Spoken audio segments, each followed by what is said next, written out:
गई माता जानकी की। आज जाकर के समस्त बारात राजा रामचंद्र पहुंच जाते हैं अयोध्या में। आज वक्त तो अयोध्या में जाकर के पहुंचे भगवान। माता आरती का थाल लेकर के खड़ी है दरवाजे पर। भगवान की आरती उतारी, सीता मैया की आरती उतारी। इधर बताया है श्री सूर्य महाराज ने कि शौनकादि ऋषियों बड़े ही हर्ष और आनंद के साथ में रहने लगते हैं। समय बीतता चला गया महाराज। एक दिन की बात,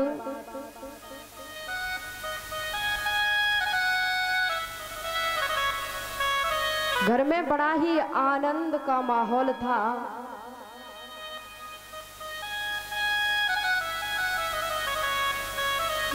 जब ते राम ब्याहे घर आए, ओ नित नये मंगल मोद बधाए। नित नये मंगल मोद बधाए। नित नये मंगल मोद बधाए। जब ते राम, जब ते राम, जब ते राम ब्याहे घर आए, नित नये मंगल मोद बधाए। नित नये मंगल मोद बधाए। नित नये मंगल मोद बधाए। जब ते राम ब्याहे घर आए और नित नये मंगल मोद बधाए। आनंदित हो गई सारी अयोध्या, बड़े ही खुश। एक दिन की बात, समय बीता और महाराज ने कहा कि मेरा बुढ़ापा आ गया, जर्जर हो गया शरीर, क्यों ना मैं राम का राज्याभिषेक कर दूं। मुझे तो अब जाना ही है। तो महाराज उन्होंने राज तिलक करने की बात की। इधर मंथरा जाकर के पहुंच जाती है कैकेयी के पास में। नाम मंथरा मंदमती,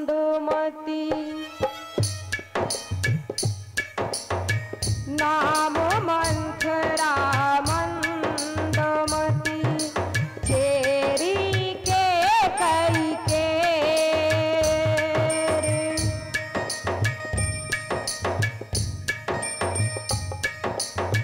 नाम मंथरा मंदमती, चेरी कैकेयी के अजस पिटारी ताहे करे, गई के राम ते गई के राम कैकेयी की एक दासी थी मंथरा। और जो मंथरा थी वो कैकेयी के पास में पहुंच गई और कहने लगती है कि रानी, तुम्हें कुछ पता है कि महल में क्या चल रहा है? महाराज, मैं अभी सुन करके आ रही हूँ कि महाराज ने कहा है राम का राज्याभिषेक किया जा रहा है, तैयारियां होने लगी महल में। तो कैकेयी ने कहा कि अति सुंदर बात है, राम का राज्याभिषेक हो रहा है, अच्छी बात है। आज वक्त तो कैकेयी कि जो दासी है मंथरा, वो समझाने लगती है कैकेयी को कि कैकेयी, राम का राज्याभिषेक हो जाएगा, दशरथ तो यूं ही, वो भरत तो यूं ही रह जाएगा, उसे तो कुछ भी मिलने वाला नहीं है। सब कुछ तो राम के पास में ही चला जाएगा, हमारे भरत के लिए क्या बचा। कैकेयी की बुद्धि पर मंथरा ने ऐसा बुरा प्रभाव डाल दिया, अब तो मंथरा जो कुछ भी कहती है कैकेयी को बड़ा ही प्रिय लगने लगता है। जैसा मंथरा समझाती है कैकेयी वैसा ही करती है। तो कह रहे हैं श्री सुखदेव जी की हे राजन परीक्षित, ध्रुवम तु भरतम रामः प्राप्त राज्यम कष्टकम देशांतरम नायता लोकांतरम अथापि वा।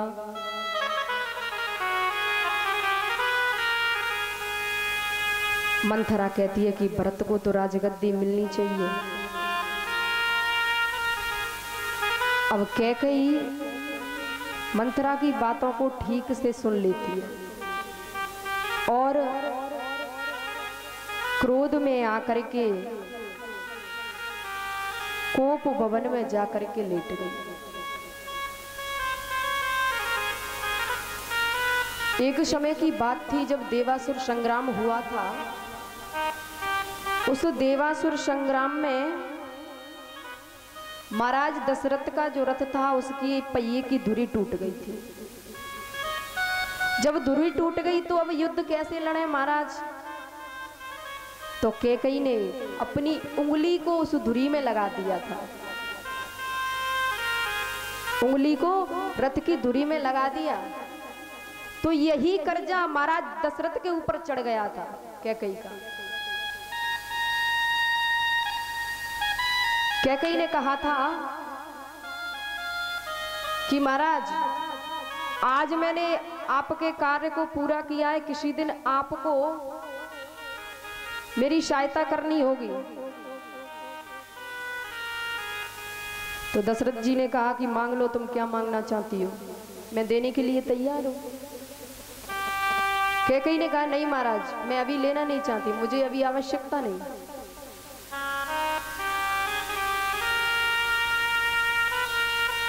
तो कह रहे हैं श्री सुखदेव जी की हे राजन परीक्षित, इधर कैकेयी को भवन में जाकर के लेट जाती उधर महाराज दशरथ ने देखा। महाराज दशरथ गए महारानी कैकेयी के पास में, क्या हुआ, तुम इतनी उदास क्यों दिखाई दे रही हो, तुम्हारा अपमान हुआ है, किसी ने तुम्हारी हिंसा की है या कोई अन्य कारण है, क्या बात है।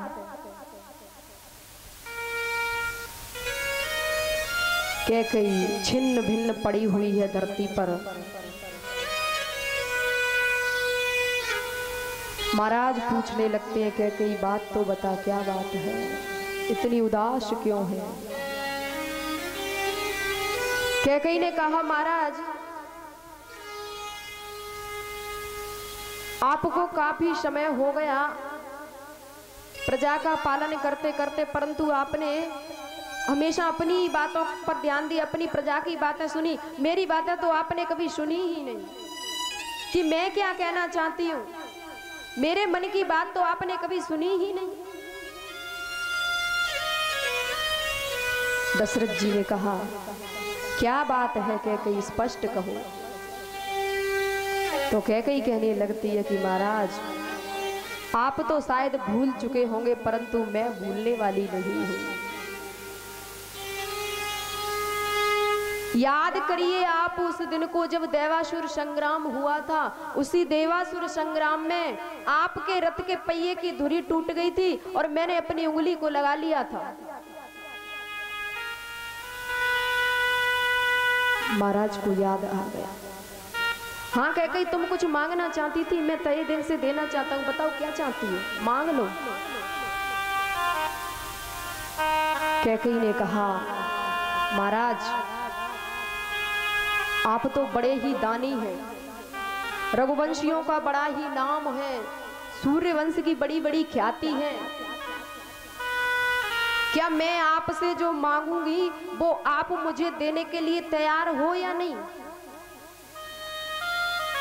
महाराज ने कहा हम रघुवंशी हैं, हम एक बार मुख से जो बात बोल देते हैं वो बात पत्थर की लीक है, हम देंगे, इनकार नहीं कर सकते। वचनबद्ध महाराज दशरथ। रघुकुल रीति सदा चली आई, रघुकुल रीति सदा चली आई, प्राण जाए पर वचन न जाए, प्राण जाए वर वचन न जाए, रघुकुल रीति सदा चली आई, रघुकुल रीति सदा चली आई, प्राण जाए वर वचन न जाए, प्राण जाए वर वचन न जाए। रघुकुल रीत सदा चली आई और प्राण जाए पर वचन न जाई। एक बार रघुवंशियों ने अपने मुख से जो कह दिया सो कह दिया। अब बताओ तुम क्या मांगना चाहती हो? कैकेयी बोली महाराज मुझे अभी भी विश्वास नहीं। वचन ले लिया कैकेयी ने, महाराज आपको देना पड़ेगा, आप मुझे देंगे। तो कैकेयी ने आज क्या मांगा है वक्तो? दशरथ जी कैकेयी के सामने खड़े हैं। कैकेयी कहती है महाराज मेरा प्रथम वरदान तो ये है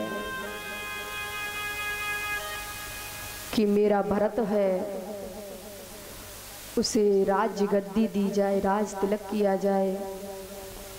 तो महाराज दशरथ ने कहा कैकेयी इतनी सी बात तुम इतनी खिन्न भिन्न पड़ी हो। मैंने राम को इसलिए चुना था क्योंकि राम योग्य है।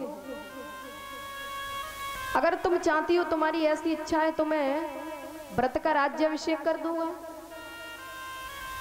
बोले ठीक है। और दूसरा वरदान मेरा ये है कि राम को 14 वर्ष का वनवास। आज वक्त तो जैसे ही महाराज दशरथ ने सुना तो सुन करके एकदम से पृथ्वी पर गिर पड़े।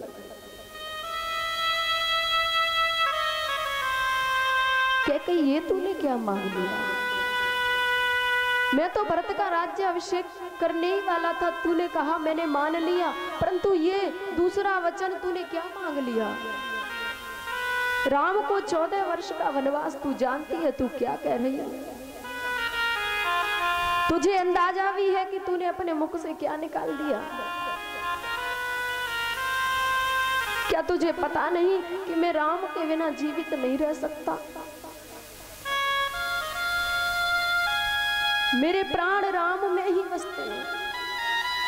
ये शरीर मेरा किसी काम का नहीं है। जब तक मेरा राम मेरे पास में है, मेरे प्राण मेरे पास में है, और जिस दिन मेरा राम चला गया तो मेरे प्राण भी चले जाएंगे।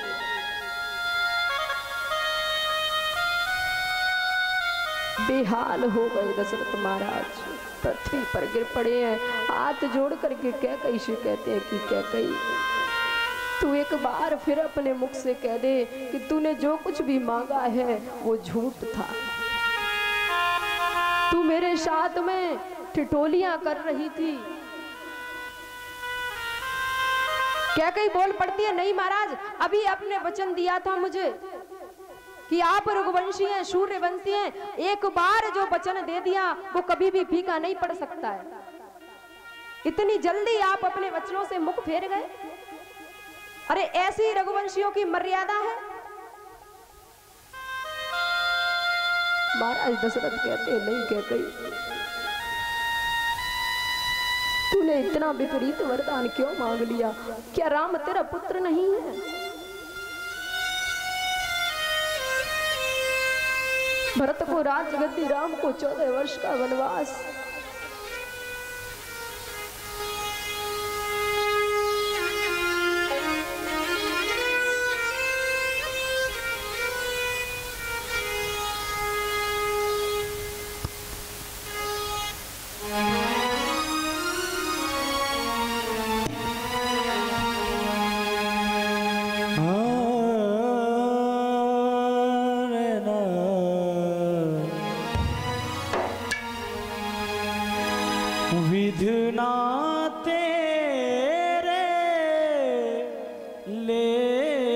किसी के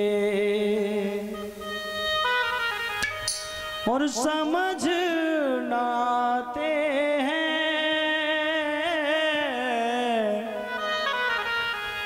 आज जब वचन मिल जाते हैं तो महाराज भगवान रामचंद्र वन को प्रस्थान करते हैं। विधना तेरे लेख किसी के समझ न आते हैं। विधना तेरे लेख किसी के समझ न आते हैं। जन जन के प्रिय राम लखन सिया, जन जन के प्रिय राम लखन सिया वन को जाते हैं। विधना तेरे लेख किसी के समझ न आते हैं।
पग से बहे लहू की धारा, पग से बहे लहू की धारा, हरि चरणों से गंगा जैसे संकट सहज भाव से सहते, संकट सहज भाव से सहते और मुस्काते हैं जन जन के प्रिय राम लखन सिया, मन को जाते हैं विधना तेरे लेख किसी के समझ न आते हैं, विधना तेरे लेख किसी के समझ न आते हैं।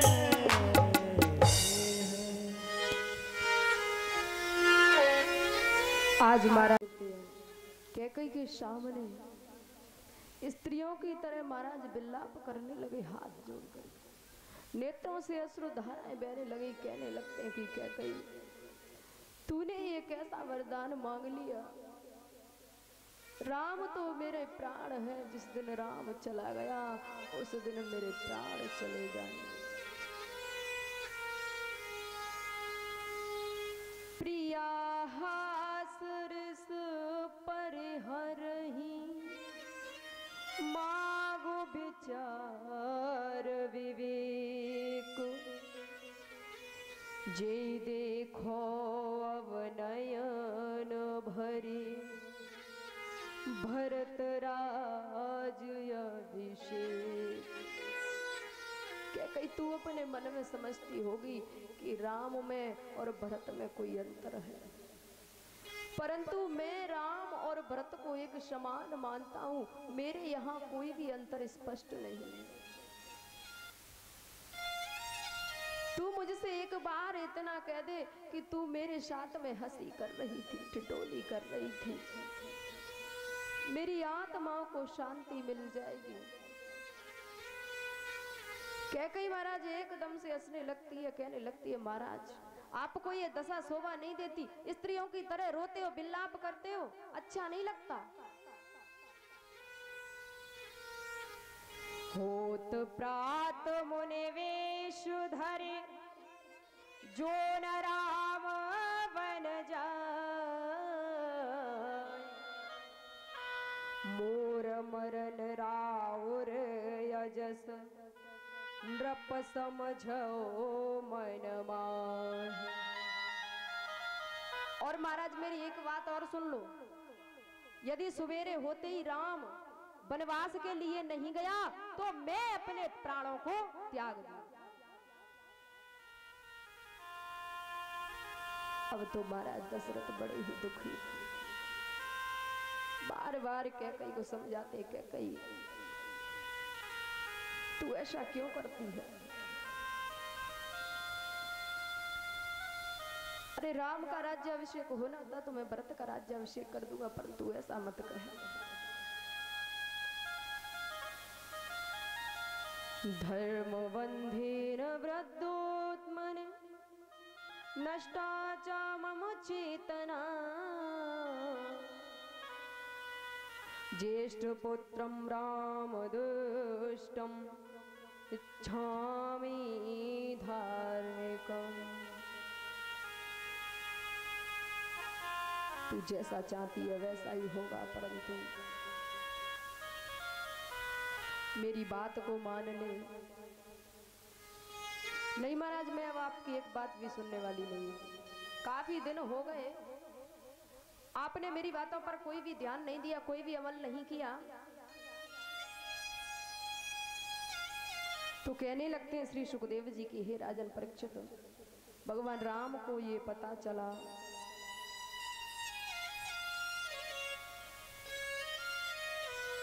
भैया लखनलाल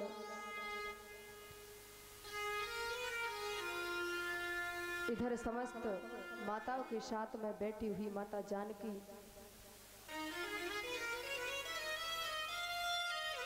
वनिक को जाने के लिए तैयारियां करने लगे। मेरे प्रभु माता जानकी को समझाने लगती हैं कि पुत्री, राम ही तो तुझे छोड़कर जा रहा है, हम तो तेरे पास में ही हैं। माता जानकी ने एक बात नहीं सुनी, कहने लगती है कि माता, मैं सुकुमारी नाथ वन जोगू,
लखनलाल ने सुना तो माता ने लखनलाल को आदेश दे दिया कि जा पुत्र, परंतु राम की सेवा में ही लीन रहना।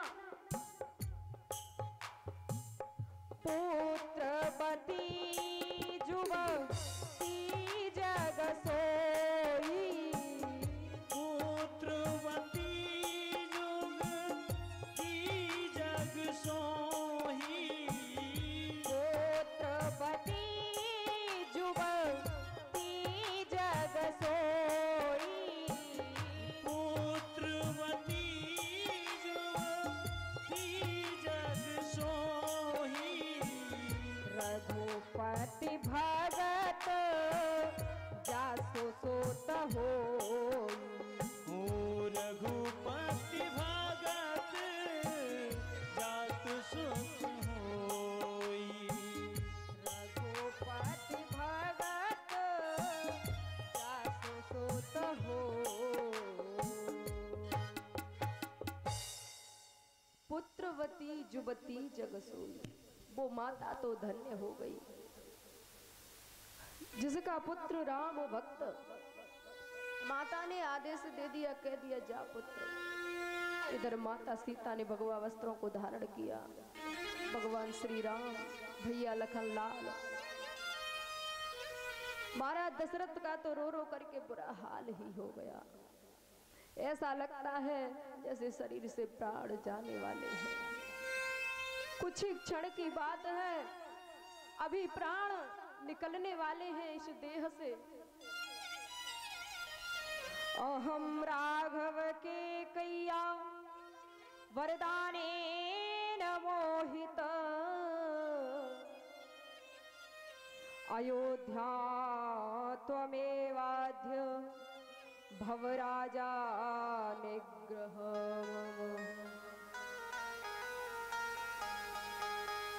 महाराज दशरथ तो बड़े ही उदास है। सुबंतु से कहते हैं कि सुबंत, मेरी केवल एक ही इच्छा है, राम का राज्याभिषेक तो नहीं कर पाया, परंतु एक बार इन नेत्रों से राम को देखना जरूर चाहता हूं। जाते समय मुझे राम का एक दर्शन हो जाए। अपने सीने से लगाना चाहता हूं अपने पुत्र को, फिर क्या पता मैं अपने पुत्र से मिल पाऊंगा भी या नहीं। आज वक्त भगवान श्री राम, माता जानकी, लखन लाल महाराज दशरथ के सामने हाथ जोड़ करके खड़े हैं। पिताश्री, जाने के लिए आज्ञा दीजिए। जैसे ही महाराज दशरथ ने राजा रामचंद्र को देखा, आकर के महाराज दशरथ ने अपनी अंक में भर लिया राजा राम को। टकटकी लगा करके देखने लगते हैं, कहने लगते हैं, पुत्र तू मेरी नजरों से कभी भी दूर मत होना। इसी अवस्था में मेरे सामने खड़ा रह, मैं तुझे जी भर के देखना चाहता हूं। फिर क्या पता मैं दोबारा तुझे देख पाऊंगा भी या नहीं। आंखों से अश्रुधाराएं निकल रही है, स्त्रियों की तरह विलाप कर रहे महाराज दशरथ।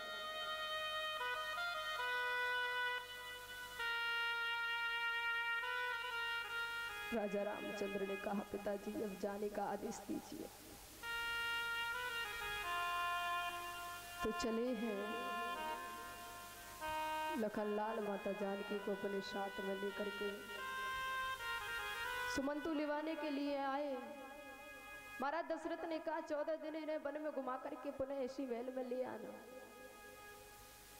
मेरी नजरों से दूर मत जाने देना इन्हें।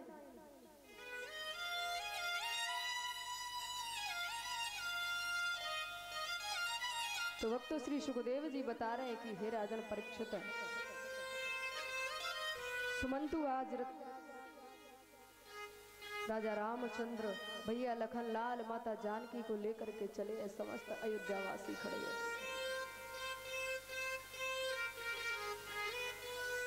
माता महल में आरती का थाल लेकर के खड़ी है कि आज राम का राज्याभिषेक होने वाला है। बड़ी ही आनंदित है। जैसे ही माता ने राम को भगवा वस्त्र धारण किए हुए देखा, हाथों से थाली छूट जाती है, बंधुओं नेत्रों से अश्रु धाराएं निकलने लगती है, कहने लगती है, राम ये क्या है।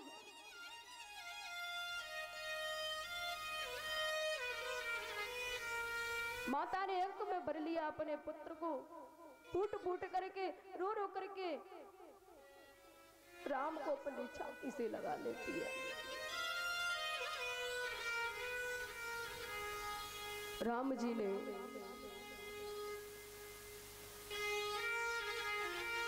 माता से आशीर्वाद लिया।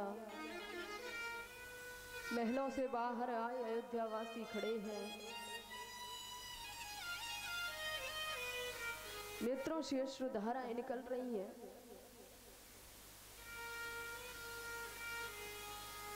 तो कहते हैं श्री सुखदेव जी के, राजन परीक्षित, इस प्रकार से सभी नगरवासी विलाप करते हुए जा रहे हैं।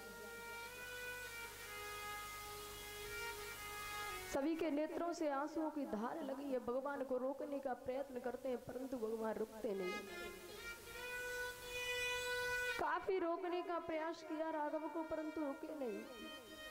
रथ के पीछे भाग पड़ती है, दौड़ पड़ती है, मैया राम मुझे छोड़ करके कहां जा रहा है। तेरी मां तेरे बिन कैसे जीवित रह पाएगी पुत्र।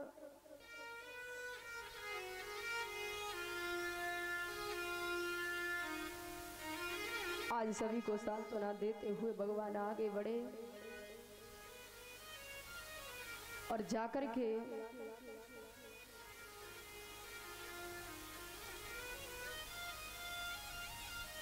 पहुंच जाते हैं नदी के किनारे। वहां एक भगवान का भक्त था, कैवट।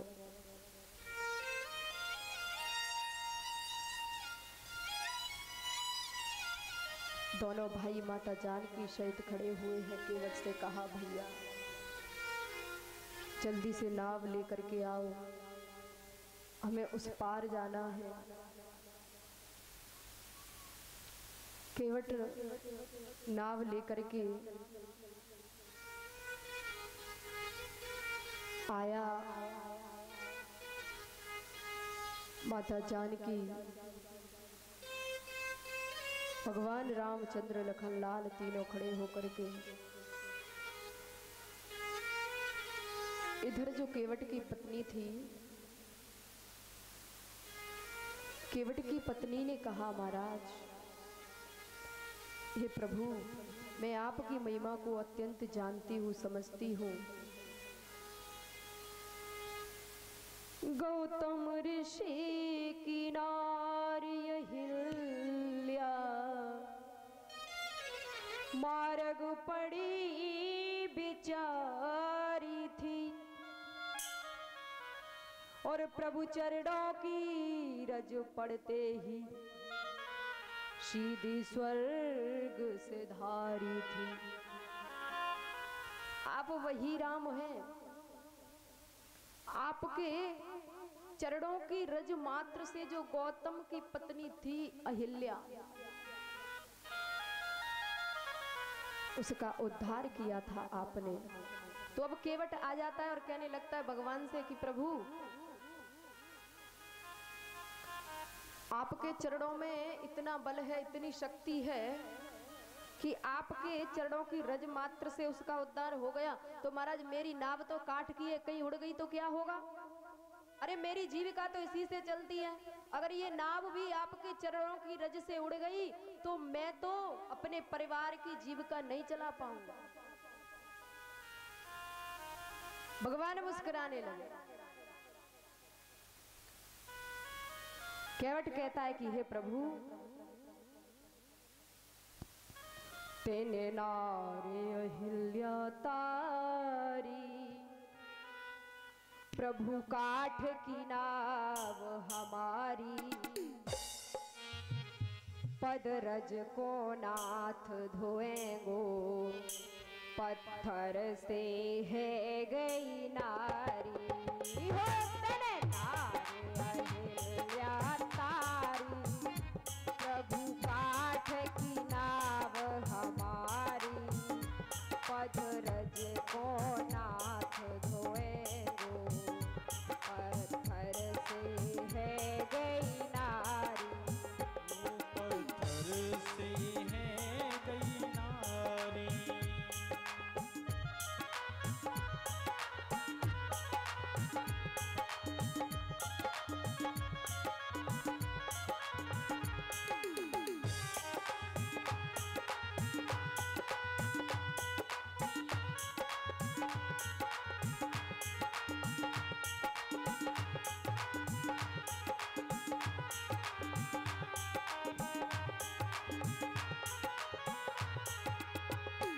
बोला है केवट कि हे प्रभु, नई नाव मैंने बनवाई तो जाई सो होत गुजारो है। नई नाव मैंने बनवाई तो जाई से होत गुजारो है।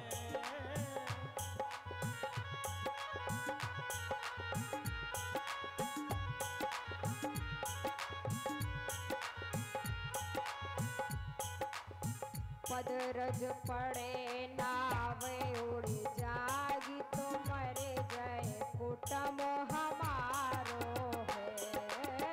पदरज अगर नाव उड़ जाई तो मर जाए कुटुंब हमारो है। मेरे और न खेती क्यारी, ना घर में सामा भारी, पदरज को नाथ धोएंगो, पत्थर से है गई नारी। तेने नारे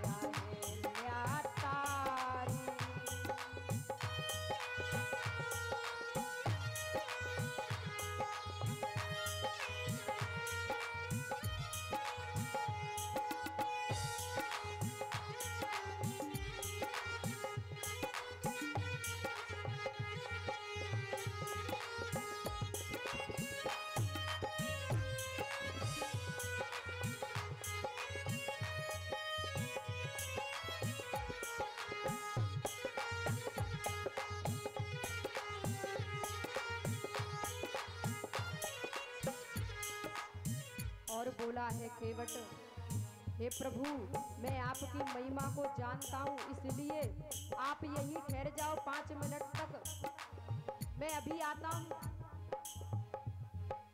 थार मगाए लए गंगा जल, हंसे हंसे चरण पखारे रहो। थार मंगाए लयो गंगा जल।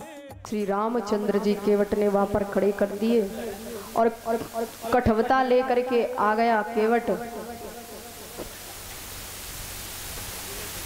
कठवता में लेकर के पानी भगवान चरणों का स्वागत, राघवेंद्र चरणों की आराधना करने लगा। उनके चरण स्पर्श किए, धोए, चरणामृत लिया, नाव में बिठा लिया और चल देता है लेकर के। तो कह रहे हैं श्री सुखदेव जी की, हे राजन, बीच धार में लेकर करके आ गया वो केवट।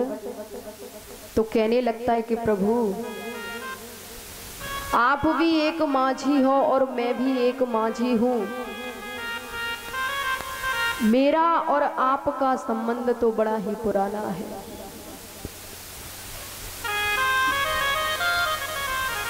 लखनलाल जी जैसे ही सुनते हैं केवट की इन बातों को तो सुनकर के क्रोधित हो जाते हैं। अपने मन में सोचने लगते, लखनलाल जी कहाँ ये केवट और कहाँ मेरे बड़े भैया रामचंद्र। माजी बताता है अपने आप को, मेरे बड़े भैया रामचंद्र, वो क्या माजी थोड़ी ना है, इस तरह नाव थोड़ी चलाते हैं, जो अपना रिश्ता मेरे भाई से जोड़ रहा है।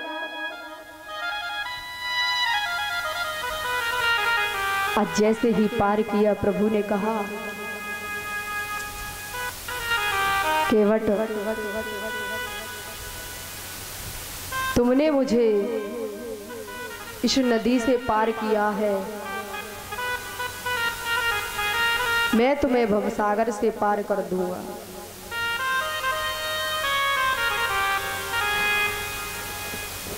चले हैं प्रभु। इधर वक्त तो जो सुमंतु थे वो अयोध्या में लौट करके पहुंचे। महाराज दशरथ को यह समाचार सुनाया। महाराज दशरथ ने सुना है तो महाराज दशरथ ने अपने प्राणों को त्याग दिया। तीनों रानियां विलाप करने लगी, रोने लगी, राम राम ये क्या हो गया।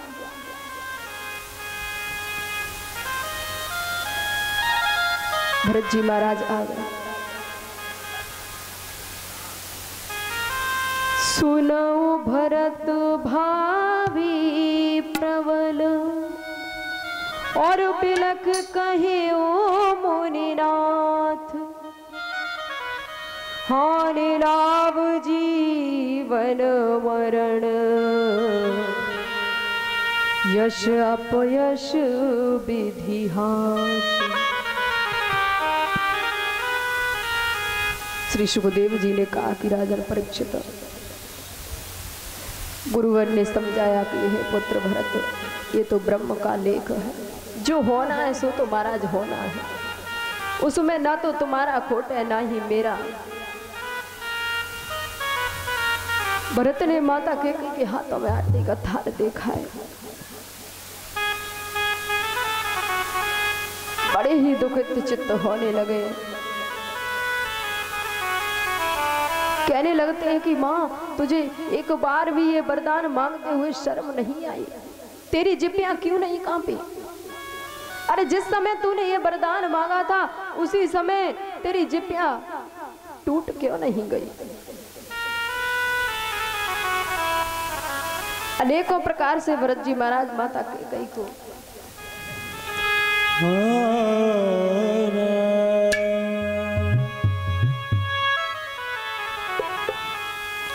मैया तेने कहा ठानी मन में, राम सिया भेजी दयरी वन में, हकीरी तेने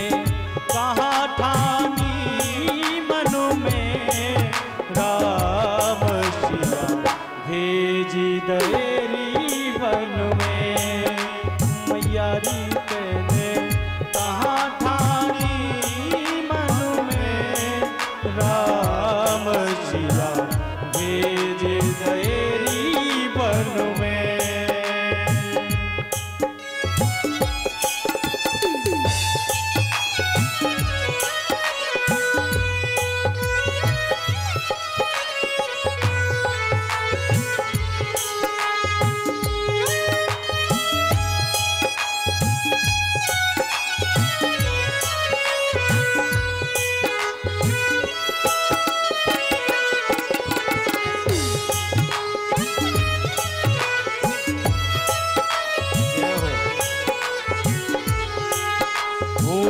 यद्यपि भरत तेरो ही जायो, यद्यपि भरत तेरो ही जायो, तेरी करनी देख ल जायो, तेरी करनी देख ल जायो, अपनों पन आप गवायो, भरत की नजरन में राम भेज दयरी वन में मैया री तेने कहा ठानी मन में राम सिया भेज दयरी वन में।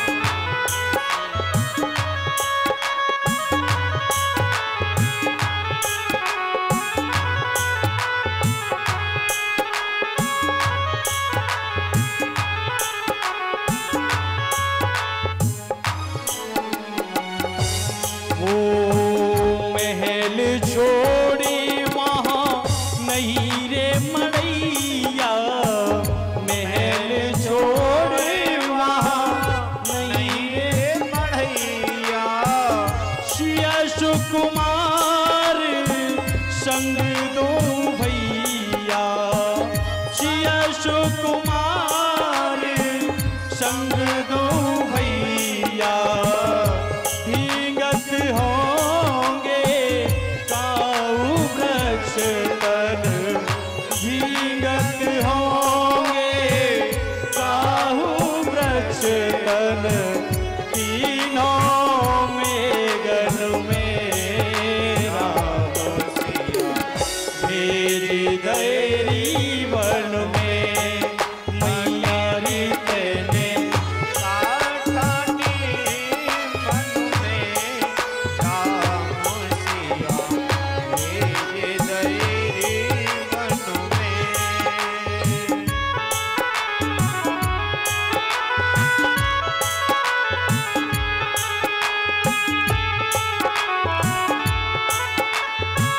ताली बजाते हुए ऐसे बैठे जैसे माटी के धोना रखे का।